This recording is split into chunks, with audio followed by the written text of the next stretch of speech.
Gamecocks get a massive commitment from Donovan Murph, the receiver out of Irmo. And did Nick Emmanwori quit? What really happened? What went down? React after taking a minute to sleep on it.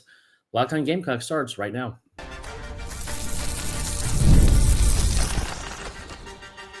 You are Locked On Gamecocks, your daily podcast on the South Carolina Gamecocks, part of the Locked On Podcast Network, your team every day.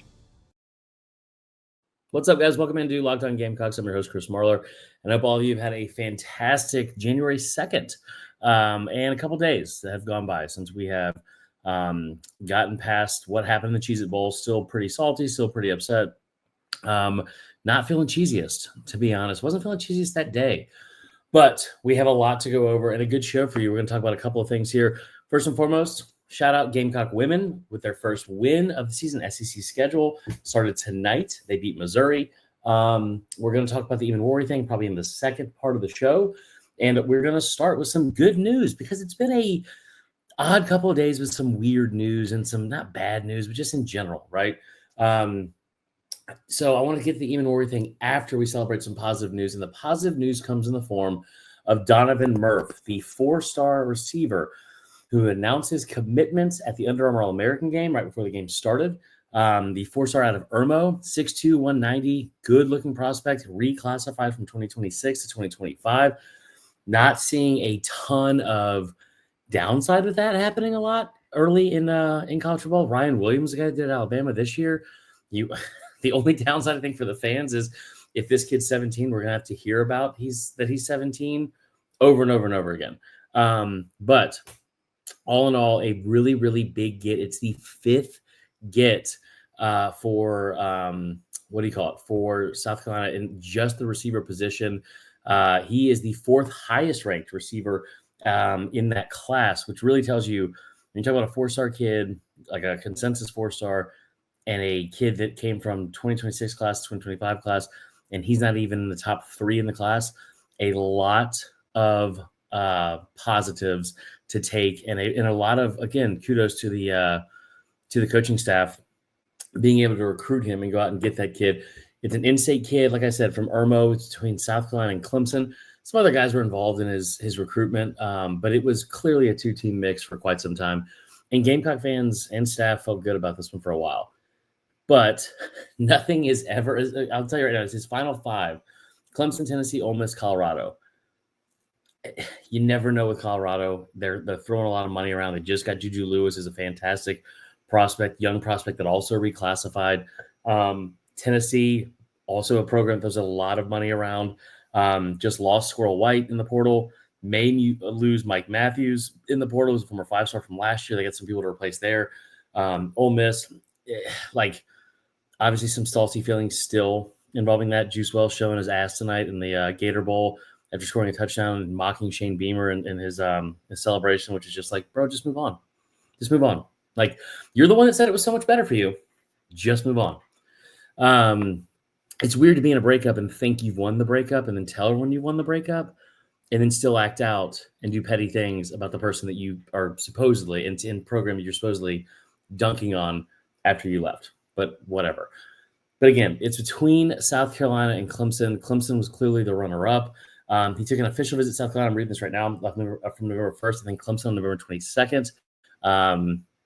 Four-star recruit. It's the number 42 wide receiver in the class. Number 6 overall prospect in the state of South Carolina.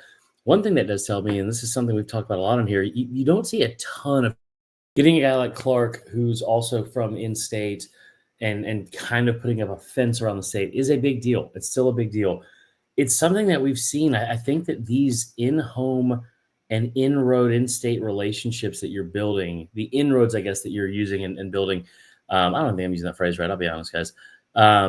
Inroads? I should probably Google it. Whatever. But the in-state guys that you are able to keep in here, I think part of that is because of the culture that's being built. Able to have that story coming from the hometown team, then getting to play for, or coming from the home state, being able to play for the hometown team, and being a team, especially this part. You hear Alshon Jeffrey talk about it in an interview he did with Bustin' with the Boys a couple of days ago. I think it was a couple of days ago. The clips are coming out from it at least. But you think about some of these programs. This is Alabama did it, and like the like late 2000s when it's like you get Julio Jones and Mark Barron and guys that are from that state. Like it happened in this state in this program, right? Like in the early 2010s when you had Clowney and you had Gilmore and you had, guys from like Alabama, and then you had Lattimore, like all from the state, and you brought them home. I think the other part of it too that I'm loving to see is that it does feel like for the most part, Clemson has really just ignored in-state recruiting, and they've been a successful program for a while, and that's great. But like now you're starting to see the when you can do that and get away with it when you have Will Muschamp on the other sideline, and where he's a great recruiter, also not winning a bunch of games on the field. Now that you have a team in state that has beat your ass in 2 of the last 3 years on your home turf, and on top of that is also able to have the best, like some of the best facilities in the country, now you have to compete with them. So that's just a really, really big deal, and a really good job, I think, from Shane Beamer and staff. I'm going to go over some of the stuff that's just said from 247, just kind of how they view this kid. This is the breakdown and the scouting report on him. Murph is a technical route runner, can draw high volume targets, help with flip the field. Seen a lot of wide receivers that have reclassified in recent years struggle to catch on at the next level, but Murph is physically advanced for his age, doesn't appear to be tapped out. More notably, the on-field resume speaks for itself. 153 catches, 2,412 yards, 29 touchdowns in 28 career varsity games. It's really good. Keep in mind, it's like 28 career varsity games as a sophomore and junior, basically. He's more of a build speed athlete, and this is something that I do like. You've got guys on this team already, and you're bringing in guys that are going to be fast and can get open in short and small spaces. You got guys like Nick Harbor that can beat anyone else down the field for the most part, and is rapidly progressing and improving his game every single time he's on the field. This idea of somebody that can attack leverage, track the football, go up in a sluggo route, talk about like a deep fly or a post, and be able to attack your secondary and make them vulnerable on the third level, that is a really, really big deal. It's also a guy that like is built 6'2", 190. He's not a truck or anything like that, but he's big enough to be physically ready now at the college level. It's not a guy that needs to grow an inch. It's not a guy that needs to put on 10, 15 pounds. He will with time, but I love the fact that you have a big physical type receiver of someone that is going to be able to go up and compete for 50-50 balls. That's something you were able to do at times this year, but it's also something you haven't seen a ton of outside of Nick Harbor, I feel like, in the last years. Unless I'm forgetting something, you guys correct me in the comments if I'm wrong. Okay, so huge get from Donovan Murph. The other part of that makes it a big deal is it takes a recruiting class up to number 18 in the country. Should be a solidified top 20 class. Massive, massive deal. We talked about this in June, talked about it in August. One of the things that they were going to have to do in this program is they were going to have to figure out a way to get like you remember saying that the names of the teams that finished 21 through 23, 22nd in average. It was like Georgia Tech, like Rutgers. Those are teams that are building things. I like where Tech's going, to be honest.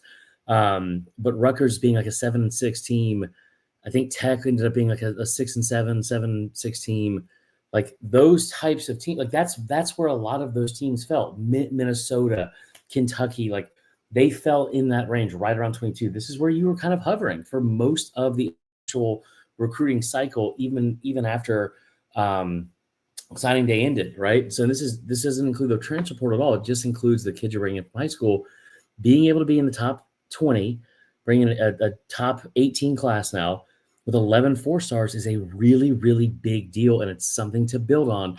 And I love the fact that he went out and identified this is a position of need. This is a good bumper crop of talent we can go out and get, and we're going to go out and attack it. And they did. And they did it with new guys that have not been around the recruiting game for that long. Just a tremendous job by the staff. Cannot be happier about it. Love that. All right. Before we move on to the next part of the show, I do want to give you a quick shout out to our friends at FanDuel. Remember, go sign up for FanDuel today. It's the official sportsbook partner of the NFL. If you have not already signed up, you can sign up right now. Use a $5. If you win a $5 bet, your first bet of your FanDuel era, as Taylor Swift would say. If you place a $5 bet and win, you can get $250 in bonus bets right away. The NFL playoffs are happening. There's still bowl games. The college football playoffs are happening. And at FanDuel, you can bet on more than just the spread and more than just the money line or outcomes like that. You can bet on team totals in general, the over-under for each game. Players that are going to score a touchdown. How many players are going to score? Who scores a touchdown? Tremendous odds and value over there with our friends at FanDuel. Just visit FanDuel.com today to join. That's FanDuel.com for your chance at $250 in bonus bets. Make every moment more with FanDuel, an official sportsbook partner of the NFL. All right, so we'll be right back with more Locked On Gamecocks. So stay tuned.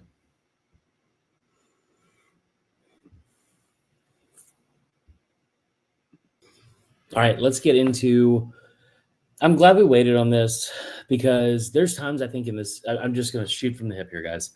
There's times in this business where it helps and pays to be reactionary and to give just an emotional reaction. It's one of the reasons I do the live show right after, or usually we do the live show right after a game, and so the instant overreaction where it's kind of built into the whole layout, which is I'm going to overreact.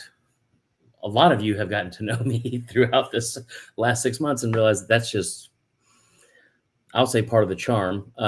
But no, like I overreact a lot and not even just football and a lot of stuff. And then, 5 minutes later, I was like, it's like the Andy from The Office thing. Like, that was an overreaction. I didn't want to do that with this specifically because I love Nick Emmanwori. I love how good of a job he's done in this program. And I love just like he has meant a ton to this program. And I was mad. A lot of the fans were mad. Were frustrated. The optics of the whole thing didn't look great, right? Didn't look great. And it's one of the few times I think that my best judgment or like the initial instincts and reaction probably were the right ones. Usually that's not how the track record goes. It felt like it was a situation where there had to be more to it. Like the Cam Ward thing, we didn't really talk too much about it on here because it's a Miami player, but college football media and social media were abuzz about that. Unpopular opinion, I didn't have a problem with it. It felt like it was pretty obvious of what they were doing when it happened, which was, let's go get this kid the record. He's going to be a first-round draft pick and whatever. Just hear me out when I say this. I would not have done that personally as an athlete.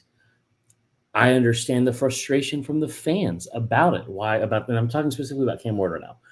I understand the frustration about from the fans about it. But allow me to just try and bring up, like, objectively understand why he did it. In that situation, that's a kid that was a zero-star recruit that played in a wing T offense. The kid's got a right arm from God, right? And can throw it a mile. And he was in a wing T offense where he attempted less than 300 total pass attempts his entire career in high school. And pretty good teammate to do that, right? Then goes to Incarnate Word, plays there for 2 years, becomes all conference player, gets a D1 offer, not a lot, but a couple of them. Goes to Washington State, goes there. Then he's either going to go pro or figure something else out.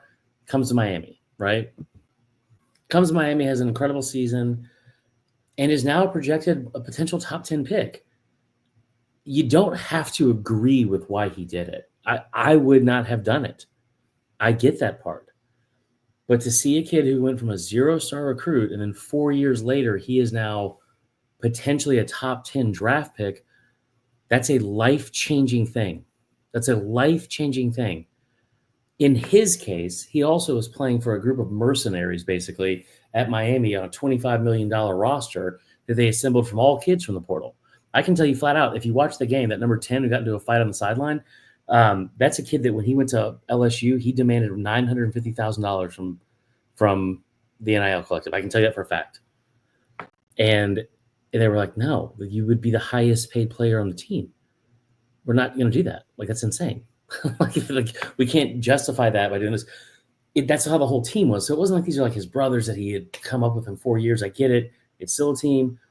That's the Cam Ward situation. The Emmanwori situation, it just felt like from day one, or from the moment it happened, something is wrong communication-wise. Because Nick Emmanwori is not the kind of player that would quit on his team. And it sucked, and I wish he would have played the full half, or both halves. I do. I don't know if it changes the outcome of the game. I don't know. But you want your best players to be in there for all 60 minutes, and you want, a guy like that to, like, selfishly, you want a guy like that to play until the final whistle blows and he declares the NFL draft, which he did today. And it sucks. It sucks that, like, that's the way it ended. I hate it for him because That's a guy that has meant arguably more to this defense and this team than almost anyone in the last 3 years. We love Spencer Rattler. We love Xavier Legette. Emmanwori has meant more to the soul of this program and team than it feels like anyone else. And that's just my take on it. There's obviously so many moving parts, and I'm not trying to over romanticize his role over anyone else's. It's not anything negative about anyone else. This isn't like Twitter where it's like, oh my gosh, I really love apples. You hate oranges? No, this. It's not negative about anything else. It's just one positive thing about Nick Emmanwori. And I just hated to see how this whole thing ended. And I don't think it's how he'll be remembered. I don't think it's something that people are going to hold over his head forever. He's not like a Judas Wells situation, or he's not like a player that kind of left when things got tough. And it's not even a Cam Ward situation, even though the optics are similar and it was in the same stadium. But it is a situation where that kid, and this is what also kind of like I have a hard time grasping, because we miscommunicate all the time. Like, let me get deep here for a second.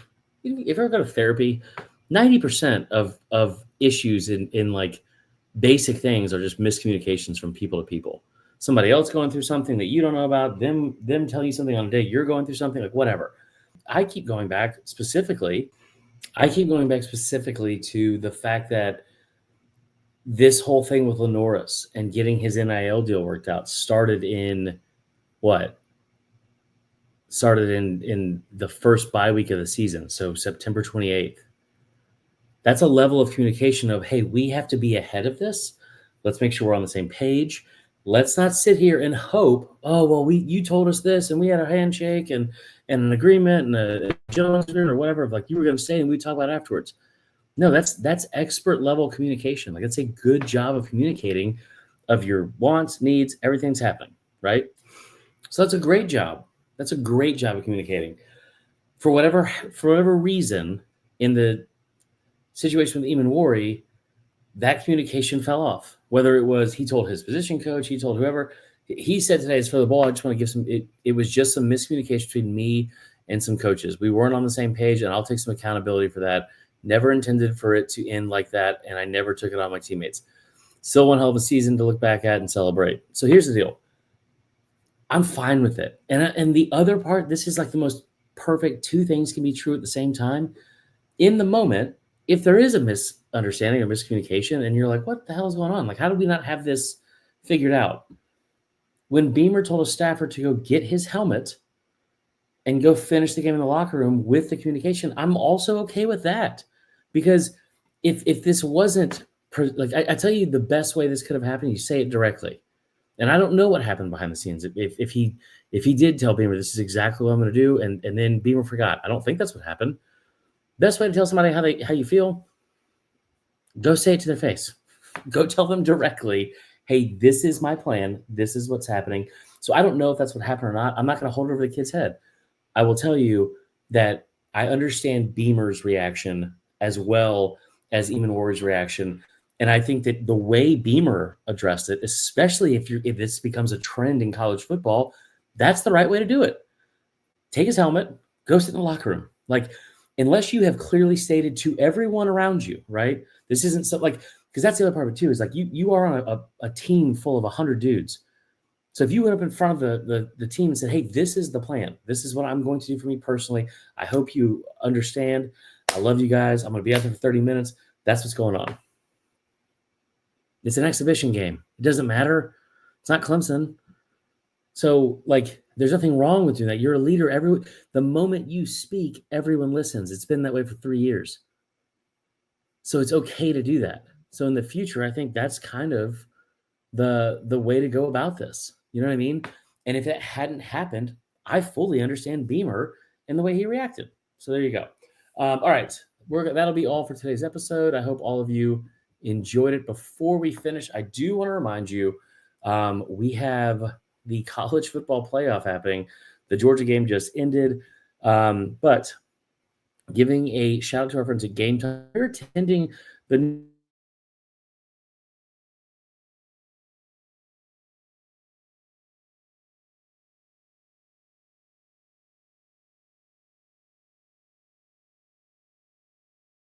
Justin Jefferson scored like 87 touchdowns. Going to college football playoff games has been a lot of fun, and I'm very glad I've been able to do it. But here's the thing. Game Time has a new feature called Game Time Picks that makes getting tickets for events like that even easier. It filters out the fluff to show you how incredible deals on great seats can be, so you don't even have to waste time searching through thousands of tickets. Recently, I used Game Time Picks. Yeah, I told you guys about this. I did it for Creed. I sold my tickets back.